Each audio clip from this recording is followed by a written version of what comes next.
kebutuhan pribadi saya nih untuk menjaga kondisi finansial keluarga saya 20-30 tahun ke depan. Saya punya strategi yang saya atur bersama dengan istri. Kalau rekan-rekan perhatikan, saya tidak mudah keluar uang dengan sembarangan kalau itu bukan kebutuhan. Istri saya, anak-anak saya tahu itu. Saya atur sedemikian rupa keuangan saya. Supaya suatu hari nanti ketika saya tidak ada, misalnya paling buruk saya meninggal, anak istri saya tidak bersusah payah untuk menjalani hidup mereka. Yang mau saya katakan apa? Untuk sesuatu yang fana saja, dalam arti ya semua kita akan mati, saya, istri saya, anak-anak saya suatu hari akan nanti. Saya prepare loh dengan baik.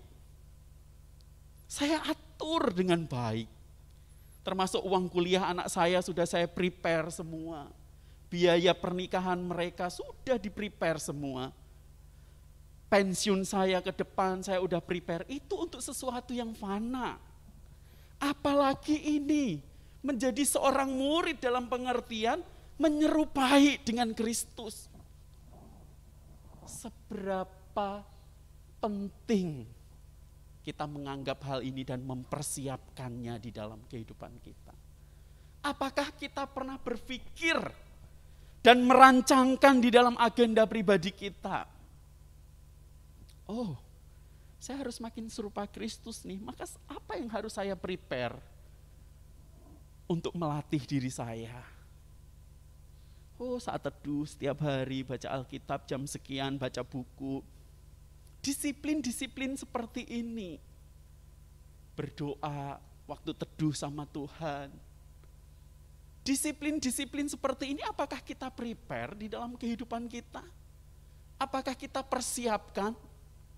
Halo, untuk sesuatu yang nilainya fana saja, kita harus prepare. Kita harus persiapkan, ada rencana. Apalagi untuk sesuatu yang nilainya kekal. Kita pun harus merencanakan itu, mempersiapkan itu dengan baik. Saya berharap pulang dari tempat ini, Anda dan saya mulai memikirkan kembali tentang hal ini di dalam kehidupan keluarga. Bapak Ibu Saudara yang terkasih, berbicara tentang ketaatan, mengikut perintah daripada Tuhan. Sebenarnya di dalam teks yang kita baca itu hanya satu perintahnya, enggak banyak. Cuman satu aja. Ayat 15 dikatakan, "Jikalau kamu mengasihi aku, kamu akan menuruti perintahku." Tuhan tuh perintahnya enggak banyak. Satu aja. Tapi yang satu ini susahnya minta ampun kalau kita enggak serius di hadapan Tuhan. Ya. Nah, apa itu mengasihi aku dan menuruti segala perintahku? Ayat 23. "Jika seorang mengasihi aku, ia akan menuruti firmanku, dan Bapakku akan mengasihi dia, dan kami akan datang kepadanya dan diam bersama-sama dengan dia. Barang siapa tidak mengasihi aku, ia tidak menuruti firmanku. Dan firman yang kamu dengar itu bukanlah daripadaku, melainkan dari Bapa yang mengutus aku."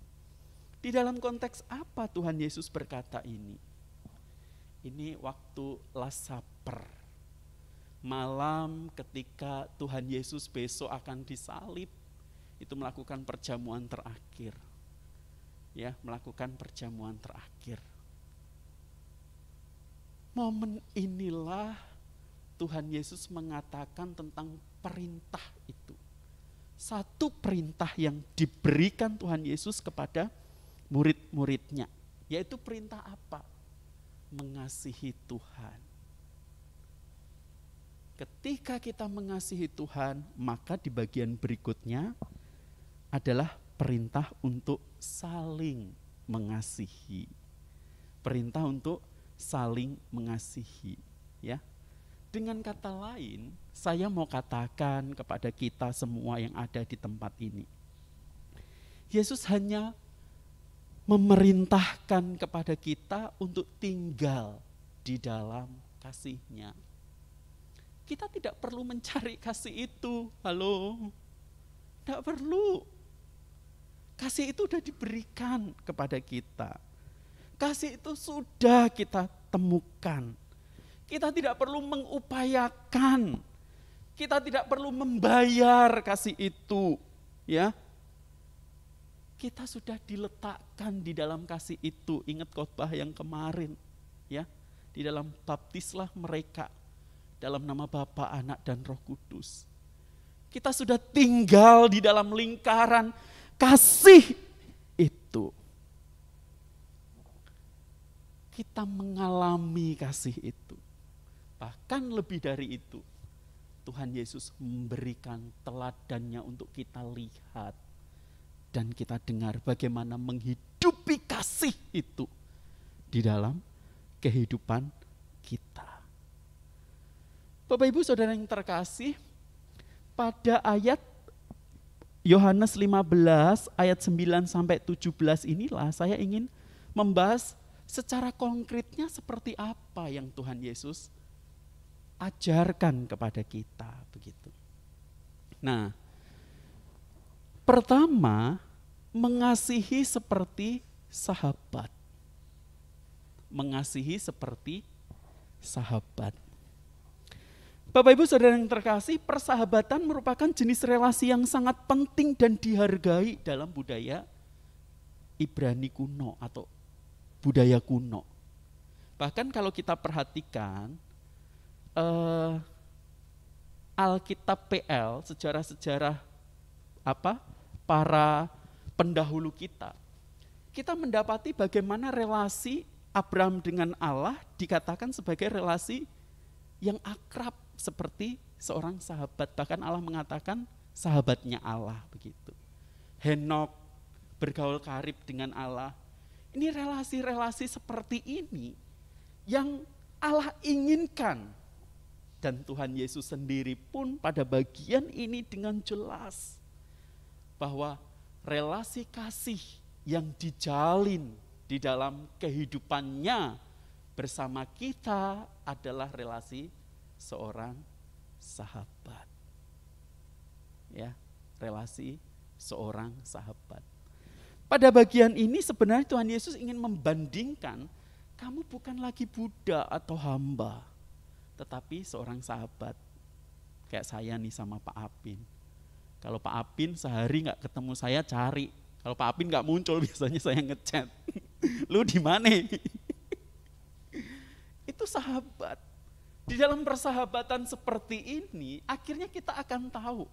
Kita bisa kenal seseorang itu, sahabatnya siapa, kumpulannya siapa, begitu. Nah, kalau kita menjalin sebuah relasi persahabatan di dalam Kristus, di dalam kehidupan kita, bayangkan coba, semua orang yang melihat kita, oh Kalam Kudus itu ya, mereka itu kasihnya begitu luar biasa satu dengan yang lain, di dalam kasih persahabatan. Dan lagi-lagi nama Kristus yang akan ditinggikan. Teladannya sudah jelas, contohnya sudah begitu gamblang kita terima. Tidak ada kasih yang lebih besar daripada kasih seorang yang mau apa? Mati untuk sahabat-sahabatnya. Hai. Tetapi realitanya rekan-rekan, di dalam komunitas kita, ketika kita mendapati seseorang yang mungkin tidak sejalan dengan kita, yang mungkin nganyel ke kalau orang Jawa bilang, lu dikasih tahu kok enggak beres-beres sih, begitu. Lu dikasih tahu kok enggak ngerti-ngerti sih, begitu. Kita cenderung menurunkan kasih kita. Udahlah lulu gua. Itu juga sering saya alami dalam kehidupan saya. Rasa-rasanya capek, begitu kan? Nah justru di momen ini kita mau sama-sama belajar bagaimana Tuhan Yesus memberikan teladan yang baik untuk kita melakukan kasih itu. Ajarlah mereka melakukan segala sesuatu yang kuperintahkan kepadamu. Apa itu? Hidup di dalam kasih-Nya Tuhan, begitu. Nah, yang kedua, mengambil inisiatif untuk kebaikan orang lain. Mengambil inisiatif untuk kebaikan orang lain. Di ayat yang ke-17 dikatakan begini. Inilah perintahku kepadamu, kasihilah seorang akan yang lain. Ya, kasihilah seorang akan yang lain. Apa yang Yesus katakan di ayat ini merupakan sebuah ungkapan kerinduan Tuhan yang begitu besar agar murid-muridnya itu mengalami kebaikannya. Dan justru setelah murid-muridnya mengalami kebaikannya, dia harus menunjukkan kebaikan itu kepada semua orang yang ada di sekitarnya. Kebaikannya itu apa? Tidak boleh dilepaskan dari ayat sebelumnya. Ayat 16 saya bacakan ya. Bukan kamu yang memilih aku, tetapi akulah yang memilih kamu. Wow. Ini sebuah kebaikan yang begitu besar yang Tuhan Yesus nyatakan kepada kita manusia berdosa yang tidak layak. Tapi kita dilayakkan untuk menjadi sahabatnya dan dimasukkan di dalam relasi kasih-Nya. Ini sesuatu yang sungguh luar biasa sekali kalau kita pikirkan di dalam kehidupan kita. Bahkan lebih dari itu. Dan aku telah menetapkan kamu supaya kamu pergi dan menghasilkan buah, dan buahmu itu tetap. Kata buah di sini berbicara supaya kita juga memuridkan yang lain, seperti kita menjadi murid Kristus. Makanya ada jaminan yang indah diberikan Tuhan di situ ya. Jaminannya apa? Supaya apa yang kamu minta kepada Bapa dalam namaku, diberikannya kepadamu. Rekan-rekan saya tahu, Pak Apin juga tahu, para hamba Tuhan pasti tahu. Memuridkan orang untuk menjadi serupa dengan Kristus bukanlah pekerjaan yang mudah. Kita udah kasih nasihat, kita udah bimbing, apapun kita sudah coba lakukan. Masih aja dia tidak mau mengikuti dan cenderung untuk melawan misalnya. Wah, tetapi perkara yang tidak mudah itu kalau kita serahkan kepada Tuhan di dalam doa, yakinlah Tuhan akan memampukan dan menolong. Ini janjinya Tuhan loh. Ya, dikatakan di sini adalah supaya apa yang kamu minta kepada Bapa dalam namaku, diberikannya kepadamu. Apa yang kita minta? Ini bukan ngomongin tentang apa kenyamanan dan lain sebagainya, tidak ya. Ini dalam konteks buah dalam arti kita menjadikan orang serupa dengan Kristus. Kalau kita memiliki hati yang sama seperti ini, wow, luar biasa sekali. Buah-buah itu akan kita hasilkan di dalam kehidupan kita. Makanya kan tadi dikatakan ini adalah proses seumur hidup, men. Bukan sehari 2 hari, terus kemudian kita burn out, kita mundur begitu, tidak. Justru ketika kita menghadapi kesulitan-kesulitan di dalam proses pemuritan itu, Proses menjadikan diri kita dan orang lain serupa dengan Kristus. Dan kita mengalami kesulitan itu, justru itulah tempat di mana kita menyadari ketidakberdayaan dan kelemahan kita di hadapan Tuhan. Dan kita mengakui keagungan dan kasih karunia Tuhan di dalam kehidupan kita. Nah, rekan-rekan yang terkasih, saya mau katakan kepada kita bahwa ini akhirnya mengasihi sesama seperti Kristus telah mengasihi kita bukanlah tugas yang mustahil. Bukanlah tugas yang mustahil. Coba lihat kiri kanan saudara. Rasanya tidak mungkin mengasihi Anda. Tetapi itu ternyata bukanlah tugas yang mustahil. Pengenalan dan kedekatan dengan Tuhan itu adalah kunci dari ketaatan. Taat saja. Lakukan apa yang Tuhan mau. Udah. Tidak perlu banyak bertanya, ngapa saya harus ngasihin dia? Taat saja. Karena ini perintah yang harus dilakukan, begitu loh. Semakin kita melekat dengan kasih-Nya, semakin kita digerakkan oleh kasih itu.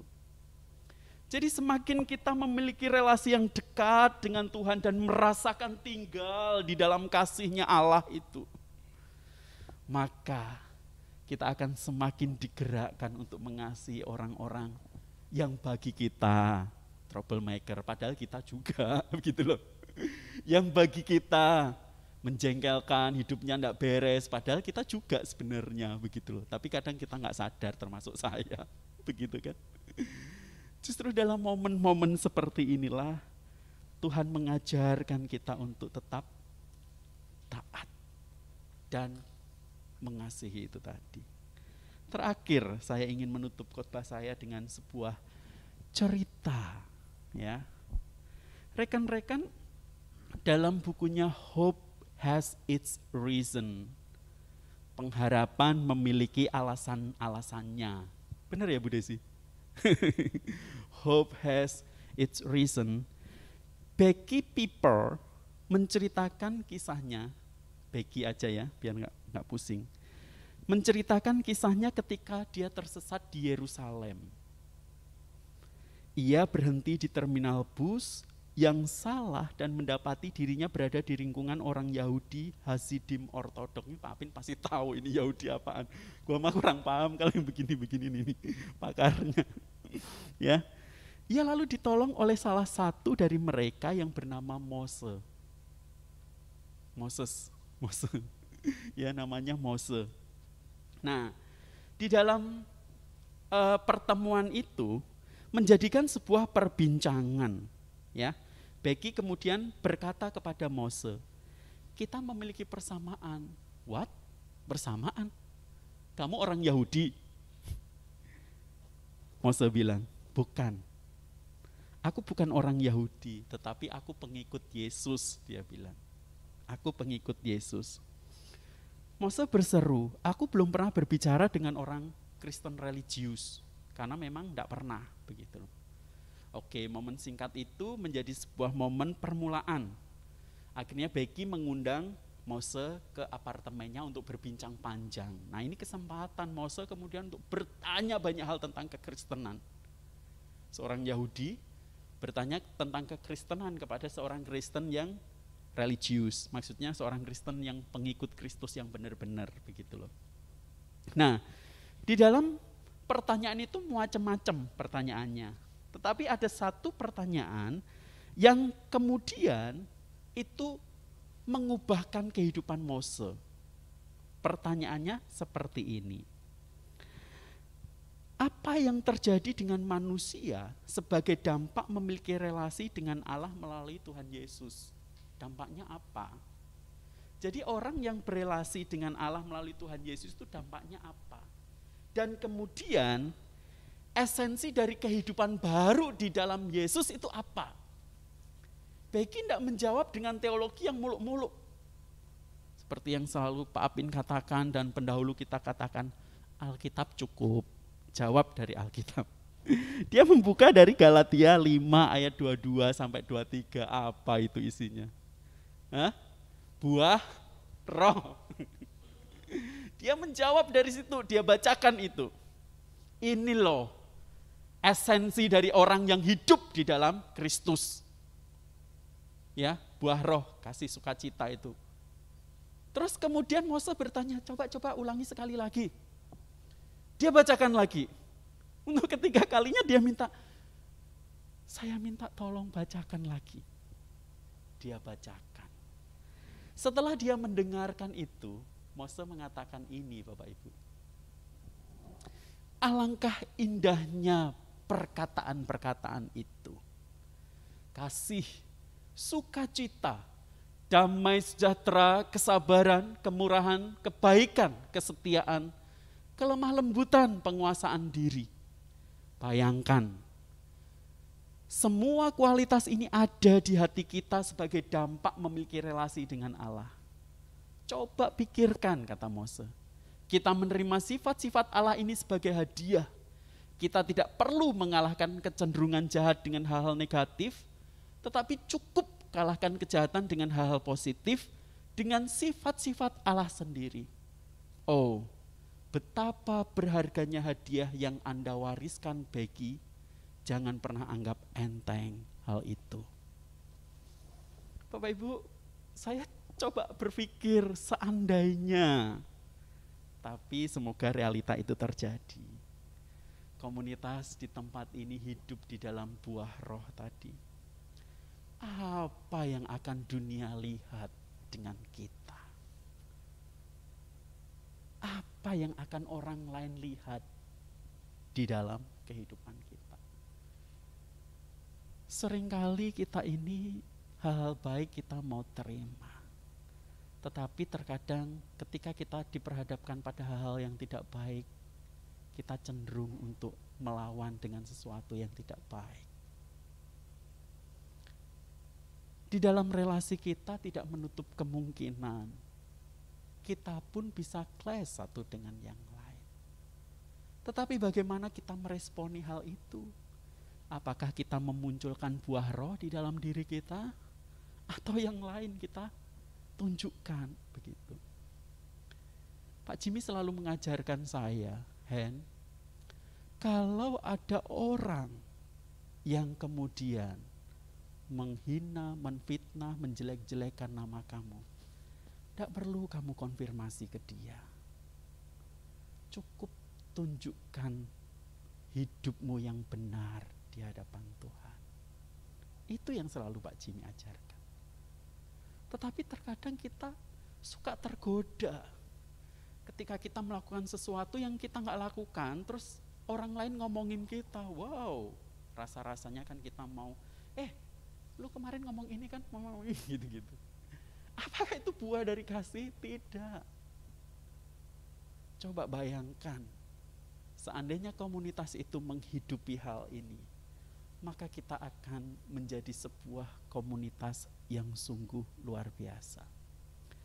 Saya tahu saudara menerima anugerah dari Tuhan termasuk saya. Ya, kita menerima anugerah itu cuma-cuma. Tetapi apakah kita juga menunjukkan anugerah yang cuma-cuma itu kita tunjukkan kepada orang yang menyakiti kita? Kita tahu Tuhan Yesus itu dicaci maki, dicerca, disalibkan, kita tahu. Tetapi kalau kita di posisi itu, apakah kita juga akan sama seperti Tuhan Yesus? Padahal kita tidak mungkin di dalam posisi sampai disalibkan, betul ya? Rekan-rekan, ada sebuah perkataan yang baik, perumpamaan yang baik dari Cat Philip, memperingatkan kita tentang metode dip and skip, seperti teh celup ya. Kalau menjalani kehidupan menjadi pengikut Kristus itu enak, maka kita akan dip. Wah, nyemplung deh, enak. Tetapi kalau enggak enak, kita akan skip. Kita enggak mau. Halo, panggilan, kehidupan kekristenan kita untuk menjadi murid Kristus itu bukan hanya berbicara tentang anugerahnya aja, kebaikannya aja yang enak-enak, tetapi juga yang gak enaknya juga harus kita terima dengan paket komplit gitu loh. Jangan kita lari dari situ. Justru yang gak enak itulah yang akan Tuhan pakai untuk memurnikan diri kita. Justru yang menyakitkan itu akan Tuhan pakai untuk memulihkan luka hati kita. Supaya kita makin serupa Kristus, supaya kita mengasihi orang lain karena kita pernah merasakan hal yang sama. Begitu, ya. Terus terakhir, ini perkataan dari Philip Yancey. Oke. Dia mengatakan, saya tidak dapat mengenal Allah, maka saya melakukan kehendaknya. Saya dapat mengenal Allah dengan melakukan kehendaknya. Jadi kalau Anda dan saya ingin mengenal Allah, belajarlah untuk hidup di dalam kasih dan menghidupi kasih itu. Meskipun itu tidak mengenakkan buat kita. Ya. Mari kita harus taat dan kita harus belajar ini. Bukan sekali dua kali tetapi seumur hidup. Kita berdoa.